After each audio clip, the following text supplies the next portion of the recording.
Okay, Lieutenant Colonel Nadav Shoshani, thanks for joining us. Can you tell us about the operation that began last night? Well, as we have been in this situation since October 7th, fighting this terror organization, genocidal terror organization, we've been in this situation for a few weeks where there have been attempts at negotiation to release the hostages, and Hamas has showed no interest in releasing those 59 Israeli hostages, innocent civilians in Gaza. What we had yesterday was an aerial campaign, and aerial strikes against specific intelligence-based targets. And moving forward, all options are on the table. We are committed to the goals of the war, which are twofold. One is to return those 59 hostages. The other one is to dismantle Hamas and make sure they can never carry out another October 7th. And all options are on the table. We have a plan. We are acting according to the directive of our governments and according to the situational assessment.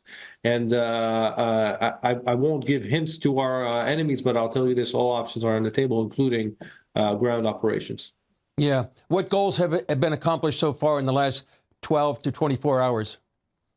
Well, we've been able to hit dozens of targets.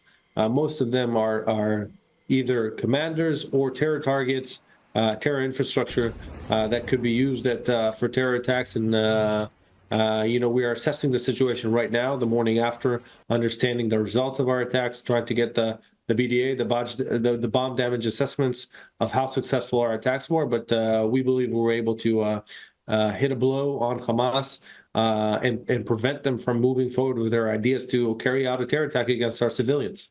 So if I understand right, the operation has just not completely over, but it is in a pause right now? Well, we had maybe more condensed and multiple strikes during the night, but we are still operating against Hamas for two reasons. We have two goals, and those two goals are not happening, and we have to act to make sure they happen. The hostages are not being released. This is not an actual ceasefire if our hostages are not being released. And Hamas is trying to rearm and regroup and plan terror attacks against us. So we have to act against us. We have to act to change this reality where Hamas is trying to take us back to pre-October 7th, where they are posing a real threat on our civilians on our doorstep. That's what we're doing. And what about the fate of the hostages? Hamas is warning right now they have an uncertain fate because of this attack.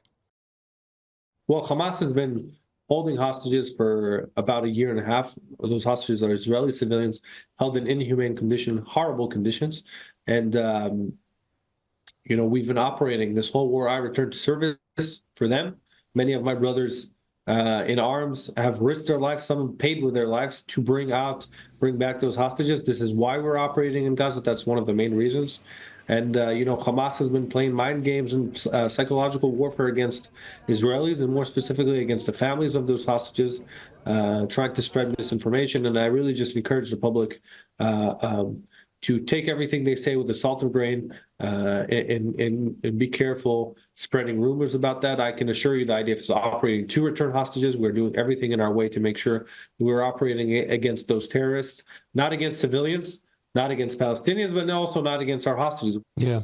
Anything you'd like to add, Nadav, and anything particular you need an American audience would need to know? Well, this war started with Hamas's brutal attack on October 7th. They sacrificed Gaza. They sacrificed their people. And the horrible thing is, just a few weeks ago, they said they're celebrating it and they're preparing to do it again if they can. And our mission is to make sure they can never do it again. This is a real threat on our doorstep. This is a real threat that if we don't act against, will come and kill our civilians. And this is an existential war for us. This is a war we must conduct and must win. And I think the world needs to understand who Hamas is, what they did. Never forget what they did, but also understand they plan on doing it again. They have not changed their ways, and we are committed to learn from our mistakes and make sure they don't have a chance to do that ever again. Lieutenant Colonel Shoshani, thanks for joining us.